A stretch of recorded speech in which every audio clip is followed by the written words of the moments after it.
வேதம் சொல்லுகிறது, விசுவாசிக்கிறவர்களால நடக்கும் அடையாளங்கள் ஆவன. என் நாமத்தினாலே பிசாசுகளை துரத்துவார்கள், நவமான பாஷைகளை பேசுவார்கள், சர்ப்பங்களை எடுப்பார்கள், சாவுக்கு ஏதுவான எதை குடித்தாலும் அது சேதப்படுத்தாது என்று எழுதப்பட்டு இருக்கிறது.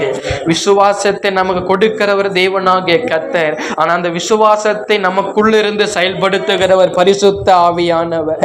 பரிசுத்த ஆவியானவர் நமக்குள்ள இருக்கும் பொழுது நமக்குள்ள இருக்கிறதான அந்த விசுவாசம் செயல்படும். நமக்குள்ள சில கனிகள் செயல்படும், நமக்குள்ள சில வரங்கள் செயல்படும்.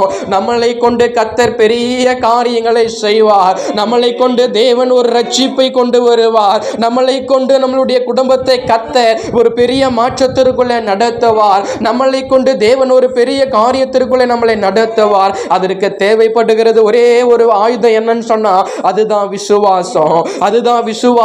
இந்த விசுவாசத்தை ஆண்டவரே எனக்கு கொடுங்கப்பா. ஆண்டவரே இன்னும் நான் உங்க மேல விசுவாசமா இருக்கணும்.